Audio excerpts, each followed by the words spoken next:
Allez, on est à votre disposition. Pas sûr. Je ne sais pas tous. Alors, en fait, je vais répondre dans la place d'Ibra, hein, quand même, là-dessus. Donc, il n'y a pas de changement par rapport à la semaine dernière. On n'a pas de blessés en plus, ce qui est déjà une bonne chose.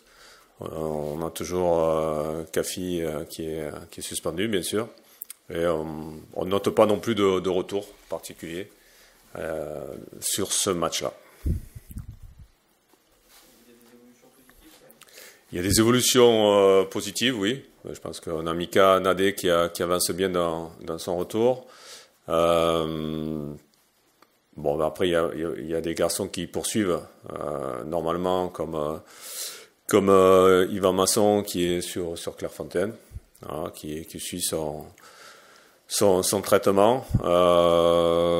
Après, on a des petites blessures aussi qui sont revenues du côté de Thomas, mon conduit, voilà, donc qui a été freiné un petit peu sur son retour, et Anthony Briançon a été malade cette semaine, donc ça freine aussi un petit peu les retours. Mais on va voir un petit peu comment ça évolue. Bon, pour Anthony, bien sûr c'est une maladie, c'est pas très long. Thomas, on va voir un petit peu comment ça se passe. Voilà. Et pour Boisquier, c'est peut-être ça. Ouais. Sur Augustine, ça prendra peut-être un peu plus de temps. Ce matin, il a retrottiné. On attend de voir s'il n'y a pas eu de réaction derrière, mais ça me semblait quand même plutôt positif sur ce que j'ai vu. Aymen aussi, on l'a refait trottiner aussi, et je pense que c'est positif aussi. Ouais. Ouais. Donc la semaine prochaine sera, j'espère, plus productive que cette semaine-là. Voilà. On va voir un petit peu comment ça se passe, et on souhaite bien sûr récupérer un maximum de joueurs avant la fin de l'année, mais ça peut être peut-être un peu juste pour certains. Sachant que Wadji aussi s'est bien fait mal au niveau du genou, et que la blessure risque d'être un petit peu longue. Voilà. Je n'ai pas de délai à vous donner, mais ça risque d'être un petit peu long. Voilà sur le point médical. Sur le point du jeu, oui. Tu as revu le match, j'imagine. Oui, plusieurs fois, oui. Tu as senti très tendu à l'issue de la rencontre. Ouais, il y a plusieurs choses qui me tendent. Il y a déjà aussi, on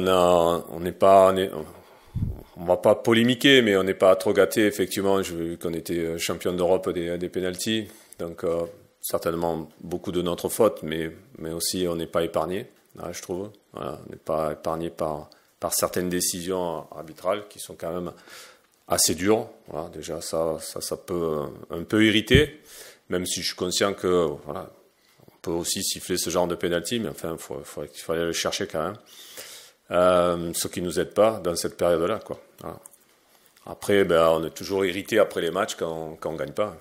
Voilà. Plus que ça, la copie, on a l'impression que vous avez perdu sans combattre, ou en tout cas qu'il n'y a pas assez d'idées. Après, déjà, on est tombé sur une très belle équipe de Marseille. Je pense qu'ils sont largement supérieurs à notre effectif. Déjà, c'est la première des choses. Après, je pense que l'équipe a été courageuse, mais parfois, on se sent un peu limité, je pense. Voilà. Comme l'a dit leur entraîneur de Marseille, ils ont, je pense, fait la première mi-temps parfaite. Il y a eu très peu de pertes de balles de leur part.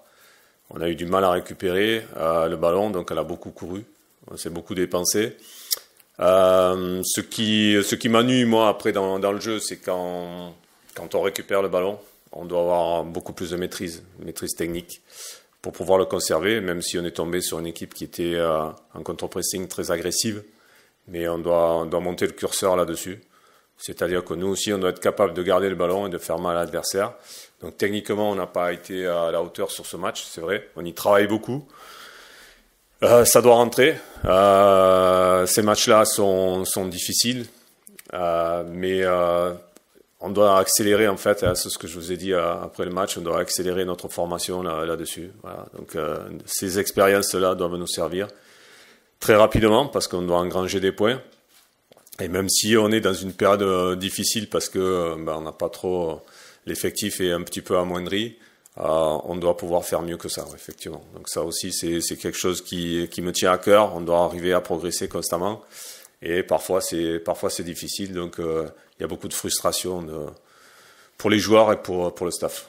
Est-ce que techniquement on peut progresser? Est-ce que c'est une question de niveau de... En tout cas, on essaye. On donne tout là-dessus. On fait beaucoup de travail là-dessus. Voilà, quand je dis technique, c'est vraiment des techniques de base, le contrôle, la passe et se déplacer. Voilà, donc et voir avant. Voilà, c'est des choses que l'on travaille beaucoup. Automatiquement, on doit pouvoir monter à un autre niveau, je pense. Mais c'est vrai que ça prend du temps. Et le temps joue un peu contre nous en ce moment. Demain, ce sera donc un match à l'extérieur. Oui. Même si chaque match a son histoire, je mets un peu les pieds dans le plat, mais le bilan comptable, forcément. Oui, bien sûr. Est-ce que vous avez, même si chaque match encore une fois différent, est-ce que sur ces 7 matchs, vous avez repéré des points communs sur lesquels il faut vraiment... En tout cas, on en a parlé, on a encore débattu avec les joueurs. Je pense qu'il y a un vrai challenge de notre part là-dessus, par rapport à l'extérieur. L'appréhension du match, voilà, il y a certainement ça qui rentre en jeu. Comment on rentre dans le match, comment on gère si on marque les premiers ou si l'adversaire marque en premier. C'est pas simple à répondre parce que voilà, on en discute avec les joueurs, c'est pas évident parce que chaque joueur le ressent différemment. On l'a vu sur le match de Rennes où on fait quand même une première demi-heure assez correcte et en fait un grain de sable est venu, un gros grain de sable quand même, est venu nous perturber et on a senti que l'équipe mentalement avait était devenue fébrile en fait. Et donc c'est les discussions qu'on a avec les joueurs, c'est des discussions que j'ai individuellement avec certains. Collectivement, après, on en rediscute là-dessus, mais aujourd'hui, ce qu'il en ressort, en tout cas, c'est qu'il y a un vrai challenge là-dessus, pour nous, outre le résultat, mais de sentir quelque chose de beaucoup plus solide, de beaucoup plus serein, de beaucoup plus construit. Voilà, et puis avec une force mentale certainement supérieure. Justement, Ibra, comment vous le ressentez-vous sur le terrain? C'est une différence qui est assez marquée entre le domicile et l'extérieur et l'évolution des scénarios. Est-ce que vous sentez cette fébrilité dont le coach parle à l'extérieur? Ouais, je le ressens. Après c'est pas difficile à voir. On le voit sur les résultats à l'extérieur. On voit que c'est très compliqué d'aller prendre des points à l'extérieur, mais on se doit de pas lâcher et de trouver les solutions pour essayer de ramener des points à chaque fois. Par rapport au nombre de situations, au nombre d'occasions créées, c'est vrai que tu n'as pas beaucoup de ballons à exploiter devant. Forcément, après une année où vous avez joué la montée, là, vous avez le maintien, c'est un peu normal. Mais est-ce que tu t'attendais à ce que ce soit autant, à aussi peu de ballons à exploiter? À vrai dire, franchement, non. Je savais que ça allait être compliqué, mais après, ça va, on n'est pas dans une situation d'urgence, même si c'est une mauvaise série en ce moment. Il y a eu des moments où les résultats allaient un peu mieux et on jouait un peu mieux que ça. Mais franchement, moi, j'ai pas de doute sur le groupe et je pense qu'on est capable de le faire. Est-ce qu'on travaille différemment quand voilà, on se dit on aura peut-être pas, on aura moins qu'avant, quoi, Travailler différemment, non, mais on sait qu'on va pas avoir 1000 occasions par match et donc il faudra répondre présent, tout simplement, et après faire les efforts tous ensemble et être combatifs sur chaque match, c'est tout. Cette configuration, ça te demande aussi de changer ton jeu un petit peu, quelle est la nature de ton jeu? Déjà, ça me fait plus défendre, donc du coup, on va dire c'est pas ce que je préfère, mais après dans ces moments-là, on va dire, c'est pas moi qui joue contre les autres, c'est l'équipe et on fera en fonction de comment se déroule le match, tout simplement. C'est ta première saison en Ligue 1. Est-ce que tu as la sensation de franchir des paliers? Le coach attend une progression rapide du coup précis. Tu l'espères. Est-ce que tu as la sensation de franchir des paliers sur ce premier tiers saison? Pour l'instant, je pense que je suis un peu comme tout le monde, on est un peu dans l'apprentissage. Après, on aurait aimé que l'apprentissage se passe un petit peu mieux. vu les résultats. Mais comme j'ai dit, non, pour l'instant, on va faire ce qu'il y a à faire et on verra tout simplement la fin. Coach, sur le choix du 9 depuis le début de saison, vous alternez un peu avec Lucas et Ibra. Oui, pour l'instant, oui. Est-ce qu'on se rend compte pour chaque match sur les critères de sélection du... En fait, moi, ce qui m'intéresse, on parle beaucoup de concurrence, mais en fait, c'est l'émulation qu'ils peuvent avoir à un moment donné. C'est différent. Une émulation, c'est ouais, je vais chercher à être meilleur, encore meilleur, parce que voilà, j'ai quand même, il y a plusieurs joueurs à mon poste, etc. C'est ce qu'il faut qu'ils arrivent à trouver. Et c'est vrai qu'aujourd'hui, leur jeu obligatoirement, et ce que disait Ibra, et il a raison, il est différent par rapport à la saison dernière où ils avaient moins de travail défensif, plus de ballons devant le but, donc obligatoirement plus de confiance parce qu'ils marquent plus de buts. Et là, c'est un vrai apprentissage, c'est complètement différent. On a moins le ballon, ils courent beaucoup plus, mais pour défendre. Et ils ont beaucoup moins de ballons à négocier. Et en fait, quand ils ont une bonne ou deux occasions, on leur demande de suite d'être hyper efficaces. Donc ça fait beaucoup de choses, c'est pas évident.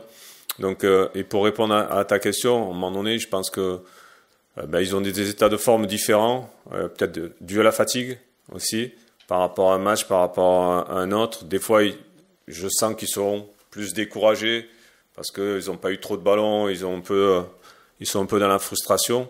Donc en fait,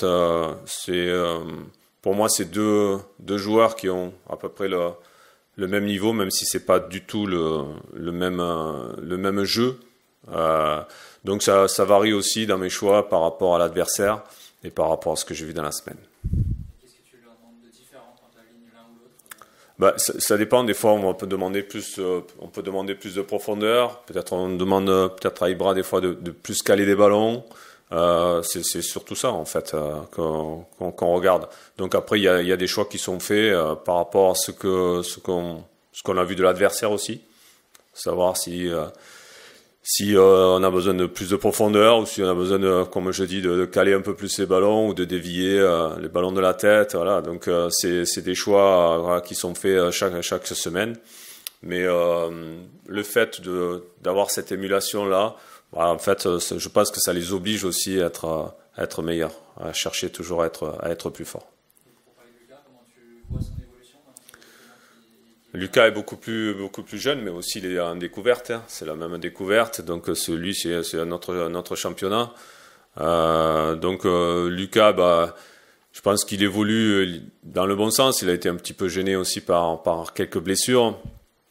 Et petit à petit, il s'adapte. Après, je pense qu'il a la surprise un peu de la Ligue 1 sur le plan athlétique, qui est beaucoup plus un championnat quand même qui est beaucoup plus fort que celui qu'il avait en Belgique. Donc ça, c'est vrai que c'est pas évident. Il faut arriver à trouver d'autres manières de pouvoir attaquer. Voilà, on travaille par rapport à ça sur ses déplacements. Voilà, il faut s'adapter à tout ça. Donc, je pense qu'il y a une bonne évolution pour les deux. Moi, je pense que c'est deux garçons qui ont évolué automatiquement de se confronter aux meilleurs défenseurs de Ligue 1. Obligatoirement, ça te fait progresser. Et j'espère aussi qu'il y aura encore une progression, notamment sur les 6 prochains mois qui vont arriver, quoi. Voilà. Et je pense que ça va. Bien sûr qu'ils ont besoin d'avoir plus de ballons négociables, c'est clair. Mais quand on est dans une équipe comme la nôtre, où on sait qu'on joue le maintien, il faut aussi s'adapter à ça et se mettre au service de l'équipe. Donc c'est aussi leur rôle d'être au service de l'équipe et de courir parfois beaucoup pour aider l'équipe. Est-ce qu'ils peuvent être complémentaires et alignés ensemble? C'est quelque chose qu'on n'a pas spécialement essayé aujourd'hui.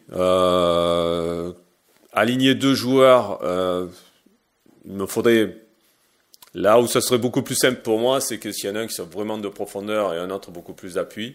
Alors ils ont quand même aussi des similitudes là-dessus, c'est des joueurs qui aiment bien avoir le ballon dans les pieds et pas spécialement des joueurs qui demandent à la profondeur, même s'ils le font, parce qu'on leur demande aussi. Et donc tout est faisable, hein. Mais tout se travaille aussi, quoi. Voilà, ça s'improvise pas en tout cas. Demain, vous allez affronter Toulouse. Ouais. Puisque le club a été racheté par les Américains, ça se base beaucoup sur la data. Aussi. Pour la volonté des nouveaux actionnaires de l'ASS. Oui. Est-ce que ça change quelque chose pour toi au quotidien et évidemment sur le recrutement? Comment tu perçois ça? Le fait qu'on ait des nouveaux propriétaires. Non, le fait d'utilisation des data dans le... Ah, la gestion des datas, oui, mais ça fait partie de l'évolution du football aujourd'hui. Après, c'est comme tout. En fait, il faut trouver un équilibre. Voilà. La data peut nous aider. N'empêche que l'humain doit rester la priorité. Le terrain, c'est la finalité. Ce sera toujours des garçons qui seront sur le terrain et qui vont lutter dans l'arène. Okay. Donc, la data nous aide pour traiter nos matchs, traiter l'adversaire. On essaie d'en tirer la quintessence par rapport à ça, voilà, et de voir ce que ça peut nous amener. On se sert beaucoup de la data aussi pour le recrutement, mais il faut l'allier obligatoirement pour moi à l'humain. La communication, pour moi c'est essentiel. Mais c'est ce qui est fait de plus en plus dans les clubs. Mais aujourd'hui la data, oui, ça nous amène beaucoup de renseignements. Voilà, c'est comment on traite les renseignements que l'on nous donne, qu'est-ce qu'on peut amener aux joueurs qui sont sur le terrain, qui eux sont dans l'action, qu'est-ce qu'on peut leur amener de plus. C'est notre interrogation, elle est là. Donc parfois on a des réponses qui nous viennent de la data. Donc on le communique aux joueurs, on essaye de le faire passer en l'alliant aussi à la vidéo. Voilà. Sur le recrutement, c'est une aide aussi C'est une aide, oui, c'est une aide. Pas une finalité, mais pour moi c'est une aide. On a besoin d'avoir des maximum de renseignements sur les joueurs que l'on doit recruter. Ouais. Alors après humainement, il faut utiliser son réseau pour savoir un petit peu les antécédents des joueurs, les caractères de joueurs. Mais le joueur on le découvre vraiment quand il est avec nous quand même. Je vais pas te sortir le livre qu'on peut sortir sur chaque match, c'est-à-dire que nous, on se sert des datas, on se sert de la vidéo, bien sûr, et donc qu'est-ce qu'elles nous disent? Que c'est une équipe de Ligue 1, une bonne équipe de Ligue 1 qui a passé un cap, qui s'est installée en première division, voilà, qui a des joueurs performants devant et notamment dans la profondeur. Voilà, donc une équipe qui est avec un effectif solide, qui a sa place aujourd'hui. Donc je crois qu'ils sont 10e. On a détecté certaines choses, ils peuvent être très, très dangereux, notamment chez eux. Je pense qu'ils sont très à l'aise. Pour résumer. Ça va être quoi les enjeux pour vous là-bas? L'enjeu c'est toujours pareil. Nous on a besoin d'abord d'être solide. Je pense que ça nous donne quand même beaucoup de confiance. Et puis après, l'enjeu, ça va être de pouvoir conserver le ballon, faire mal à l'adversaire derrière, voilà, être hyper concentré sur tous les ballons. Voilà. C'est surtout ça l'enjeu qu'on a besoin. Donc gagner des duels, parce qu'on a vu que dès qu'on perdait des duels, on le voit notamment à Rennes, où on a perdu beaucoup trop de duels. Si on ne gagne pas de duel, on ne gagnera pas de match. Donc ça, il faut commencer, bien sûr, par le commencement, c'est d'être solide. J'espère que la confiance viendra encore plus. On a besoin aussi de confiance. Quand je parle après de technique, c'est plus facile quand on a une base solide, notamment une base défensive, d'avoir une confiance pour manipuler le ballon derrière plus facilement. Voilà. C'est deux choses qui vont avec. Il faut vraiment qu'on allie notre confiance avec la technique. Est-ce qu'il peut y avoir une sorte de fatigue de toujours défendre vous avez souvent 30% de possession en fin des matchs, il peut à un moment avoir une sorte de fatigue à ce niveau-là, mentale? Aujourd'hui, on a l'obligation d'être un peu partagé parce que on sait qu'on peut avoir une certaine fébrilité défensive et on n'a pas envie de se livrer non plus corps et âme à l'adversaire. Donc on est parti sur quelque chose de beaucoup plus prudent. Voilà, donc c'est pour ça que on court beaucoup, on a moins de possession. Mais aujourd'hui, l'enjeu, on parlait de l'enjeu, c'est de pouvoir récupérer les ballons peut-être un peu plus vite et de le conserver surtout. Si on regarde le dernier match, c'est ce qui nous a manqué. On savait qu'on n'aurait pas le ballon, on savait qu'on n'aurait pas la possession parce que c'est l'équipe de Marseille qui est plus forte que nous et qui est dans ce sens-là. Mais ça, on l'a accepté. Par contre, quand on a récupéré le ballon, l'utilisation qu'on en a faite, elle n'a pas été assez optimisée. Ibrahim, Olivier Dalloglio est arrivé il y a à peu près un an à la S Saint-Etienne. Quel type de coach c'est au quotidien? Ouais, je pense que franchement, c'est un coach agréable. Non, franchement, on l'a vu sur déjà, nous on a appris à le connaître la saison passée. Moi, je ne le connaissais pas personnellement. Et j'ai vu de quoi il était capable sur un an. Maintenant, on enchaîne notre deuxième saison ensemble.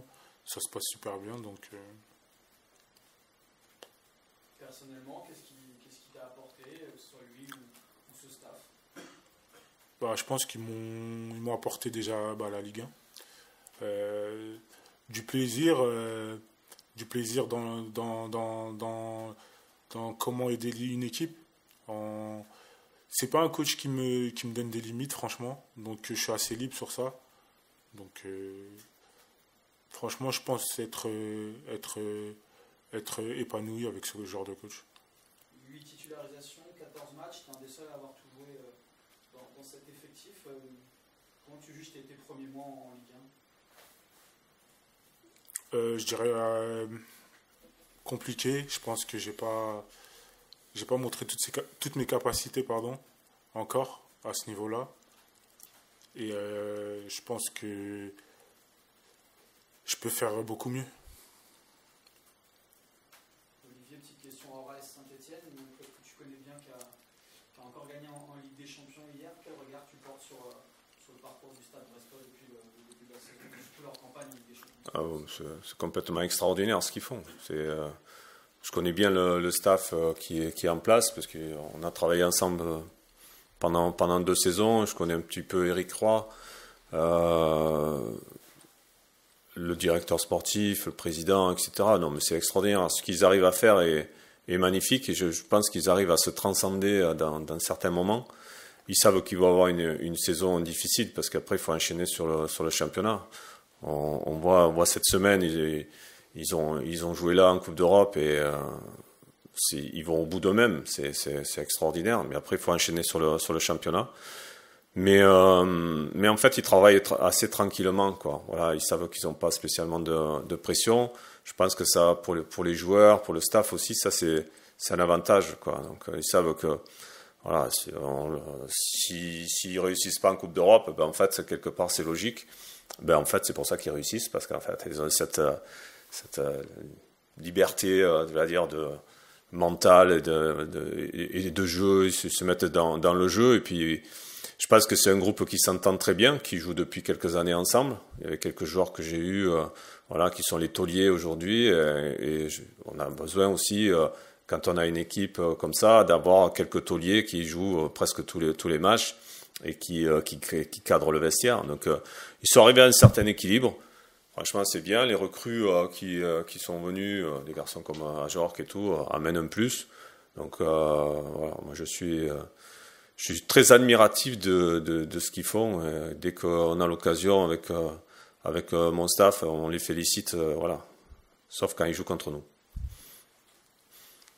Coach, il y a le confrère de l'équipe qui révélait qu'il y avait une éventualité, une possibilité de dissolution du groupe de supporters dont ceux stéphanois seraient potentiellement visés, même si on est au stade que d'éventualité. Quel regard portes-tu sur ce genre de décision? Non, c'est difficile à dire. Comme tu dis, c'est qu'une éventualité. J'ai lu ça, effectivement. Donc, Saint-Etienne, ce qui se passe en tribune. Ouais. Saint-Etienne, les tribunes, c'est la fête. Donc, il y a juste effectivement faire attention aussi toujours pareil, sur les fumigènes, etc. Donc, il y a certaines lois qui sont mises en place, mais effectivement, quand on vient à Saint-Etienne, je pense que même je vois moi certaines personnes qui sont pas spécialement fans de football, mais qui viennent voir un spectacle à Geoffroy, quoi. Voilà, donc ils savent qu'en fait, quoi qu'il advienne, il y a un public de feu, etc.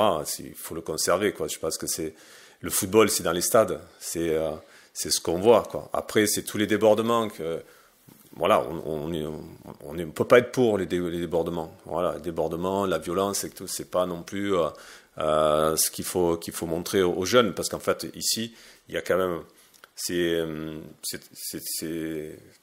très jeune. En fait, il y a les grands-parents, je veux dire, il y a les grands-parents, les parents et les enfants. Il y a des enfants. C'est pas dans tous les stades qu'il y a des enfants en fait. Et ça se transmet. Et ça, il faut absolument garder ça. Absolument. C'est l'essence du football. Voilà. Mais il faut pas le tuer. Il faut pas le tuer en prenant des décisions trop rapides. Mais il faut aussi faire attention que, à un moment donné, les parents ils disent ah ben non, là c'est trop violent, je vais pas amener mes enfants quoi. Il faut trouver quand même un juste milieu à ça. Et c'est peut-être pour ça que certaines instances aussi menacent. Voilà, parce que se battre, comme j'ai vu certaines fois, je sais pas, moi j'ai vu des supporters d'autres équipes venir ici se battre et repartir sans avoir vu le match. Je vois pas le sens. Voilà, je trouve pas ça sensé. Vous non plus, personne. Voilà, des fois on n'ose pas le dire, mais c'est quand même ça. C'est un match de football, ça se vit dans un stade avec la ferveur qu'il y a ici à Geoffroy, mais sans les débordements, quoi. Voilà. Donc moi, mon avis, c'est de trouver toujours pareil. On parlait d'équilibre tout à l'heure, c'est de trouver un équilibre là-dedans, mais surtout qu'on garde ce côté familial, qu'on voit tout. Des garçons, des filles, des tout petits, etc., et que ça continue comme ça à se transmettre. Ça, c'est important. Si on le perd, faut faire attention, c'est peut-être fragile. Hein. Il ne faut pas le perdre, ça. Ça, c'est essentiel. Et c'est ce qui me fait un petit peu peur, parce que je ne le vois pas ici. Parce que je suis content de voir des enfants, des adolescents qui sont même dans les COP, etc. Et je sais que dans certains autres stades, les parents n'amènent pas leurs enfants. Et ça, c'est malheureux, par contre. Je pense que c'est un problème de la société aujourd'hui. Certainement que voilà, il y a.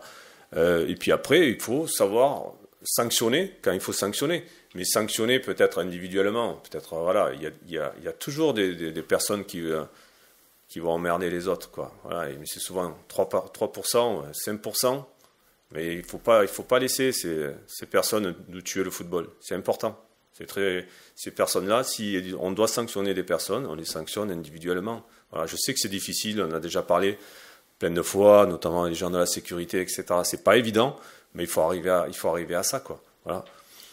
Par rapport à ce que tu disais, je sais qu'à Saint-Etienne, vous voyez des enfants, des grands-parents dans les tribunes. Ouais. J'étais surpris de voir que Saint-Etienne était aussi concerné par ce genre de mesures. Oui, bien sûr, parce qu'en fait, si ces genres de mesures arrivent là, c'est qu'il y a des débordements quelque part. Traitons les débordements. Essayons de discuter un petit peu, avant peut-être de prendre des grosses sanctions. Mais je pense qu'aujourd'hui, on est quand les gens qui prennent des décisions, les personnes qui prennent des décisions, elles préviennent. Peut-être que là, on est en train de nous prévenir. Ça peut nous tomber dessus. Attention. Voilà. Après, il faut que tout le monde soit un peu plus raisonnable sur certains aspects aussi. Voilà. On ne peut pas faire tout et n'importe quoi sous prétexte qu'on est un supporter d'un club. Voilà. Il y a quand même des limites. Et des fois, je trouve qu'on dépasse un petit peu les limites. Du moment qu'on arrive dans la violence, je vois pas l'intérêt. Je vois pas l'intérêt. Voilà. On peut être un grand supporter sans mettre de la violence constamment, quoi. Voilà. Je sais que tout le monde n'est pas d'accord avec moi. Je le sais, il n'y a pas de problème. Mais moi, c'est mon avis, et ce qui me plaît, moi, c'est le football. C'est le football, c'est un spectacle. Et quand on va à un spectacle, on n'a pas envie de se retourner pour voir s'il y a un danger dans mon dos. C'est pas l'idée première, quand même. Voilà. Merci. Le match a été brièvement interrompu au début des arrêts de jeu. Je voulais savoir un petit peu comment on vivait C'est jamais très bien. Enfin, c'est même des questions qu'on peut poser aux joueurs. Je pense pas que ça leur plaise. Voilà, en tout cas, nous, on sait très bien que si ça ne plaît pas aux joueurs, ça ne va pas nous plaire à nous, entraîneurs. Ça fait chier, clairement. Ça fait chier. On s'arrête pendant 3-5 minutes à attendre. On ne sait pas ce qu'on attend. Donc non, c'est relou. Déjà, ça coupe le match et en plus, ça fait chier tout le monde. C'est clair ? Je crois. Voilà. Évoquer Brest qui joue sans pression, est-ce que là, elles auront suffisamment Nous, sur la pression, il n'y a pas de souci. La pression, on l'a toujours. Je te parle au niveau du club, déjà. Bon, voilà, on est à Saint-Étienne, c'est un club qui demande des résultats. On est habitué. Je pense que la saison dernière, on avait aussi une pression. Voilà, on a la pression tout le temps. Voilà, si tu veux. Mais il faut savoir vivre avec cette pression-là. Les joueurs ont la pression, ils vivent avec. Voilà. Mais les joueurs, faut aussi voir que c'est eux qui sont dans l'arène, c'est eux qui sont là, c'est eux les acteurs. C'est pas toujours facile. Pas toujours facile. C'est facile quand on gagne. Voilà. Ils sont acclamés, mais pas quand on perd, c'est plus dur. Voilà. Et c'est pas facile parce qu'on a des jeunes joueurs et que mentalement, des fois, il y a de la frustration, mais ils sont aussi ils sont déçus et que des fois, mentalement, c'est pas aussi c'est pas simple. Mais la pression, elle fait partie obligatoirement de notre métier et il faut apprendre à essayer de la maîtriser au mieux pour être au mieux sur le terrain après. Voilà. C'est pour ça qu'il y a des préparateurs mentaux aussi qui travaillent là-dessus. Voilà. Il faut s'en servir aussi de ça, voilà. Comme un préparateur physique. Je pense qu'il faut même développer plus que ça au niveau de la préparation mentale. Mais ça, c'est un autre débat, on en parlera une autre fois. Ouais. Sur ce match, ça peut être l'occasion de se mettre un peu à l'abri, de passer des fêtes au chaud et d'attendre le Père Noël. Oui, ouais, c'est plus simple. De toute façon, tout est plus simple quand on gagne. Beaucoup. C'est beaucoup plus simple, beaucoup plus simple. On le sait à tous les niveaux. Ça allège l'atmosphère, ça c'est clair. Mais s'il n'y a pas de résultat, on a l'obligation d'avancer quand même, quoi qu'il advienne.